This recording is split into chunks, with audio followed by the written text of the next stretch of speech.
লাই গুল্লে পড়ে আমার ধরো, আমার ধরো, আমাকে বাঁচাও, আমাকে বাঁচাও, আমার শরীরে কোনো এনার্জি নাই, আমার এনার্জি সব চুষে লয়ে যেতেছে রোদ। হ্যালো আসসালামু আলাইকুম আপুরা বাইরে কাউরাসের মুই অনেক বোন অনেক ভালো আছে আজকে আমি একজনের লাঞ্চের পানি ফিরাই আনবো হঠাৎ করে মুই দেখি মোর বোন যে দুপুরবেলা হেনে খাইতে সে হেনে অজ্ঞানের পরে হইনে অজ্ঞানের পরে তারা এই অজ্ঞান হয়ে দেখা মুই তাহারে জিজ্ঞেস করতেছি কি হয়েছিল তোর।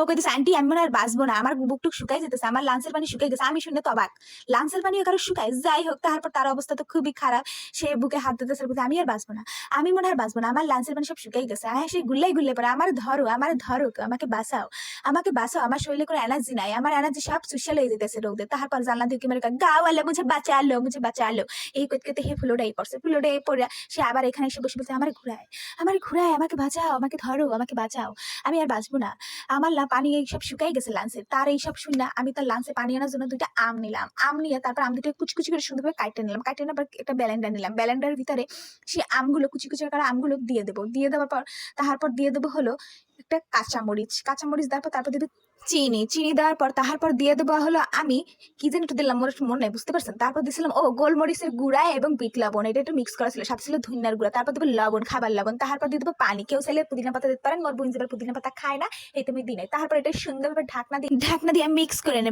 করে নেবো এটাকে দুইবার আমি মিক্স করবো, যেহেতু এটা আম শক্ত শক্ত তো এটা মিক্স করে নামাই নেবো সুন্দরভাবে। একদম দেখেন কি সুন্দর মিক্স হয়ে আসছে, একদম ঘন হয়ে আসছে। তারপর একটা গ্লাসের ভিতরে আমি একটু চিনি, বিট লবণ এবং তারপর দিয়ে দেবো গোলমরিচ দিয়ে, তারপর একটু ঠান্ডা পানি দিয়ে দেবো।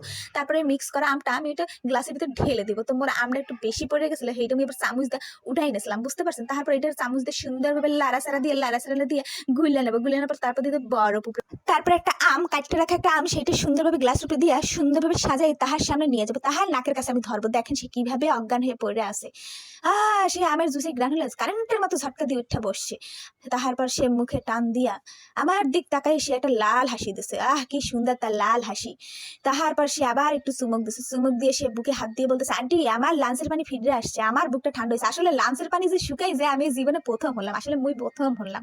মুই জানতাম হারা জীবন লাঞ্চের নাকি মানুষের পানি জমে, কিন্তু মোর বোন যে লাঞ্চের পানি নাকি শুকাই যায়। তো যার এইভাবে লাঞ্চের পানি শুকাই যায় তাহারা এইভাবে গরমে একটা আমের জুস বানাইয়া খাইতে পারেন, তাহাদের লাঞ্চের পানি ফিরে আসবে, তাদের এনার্জি ফিরে আসবে। তারপর তোমার যে অবশিষ্ট যে আমের জুসটা ছিল ওইটা তুমি আবার ফ্রিজে রাখতে দেবে কিছুর জন্য, সন্ধ্যার পর পাড়ার কাকিমারা আসবে তোমার বাসার সমালোচনা করার জন্য, তাদের দেওয়ার জন্য। তো নেক্সট টাইম আবার একটা ভিডিও নিয়ে দেখা হবে, টাটা।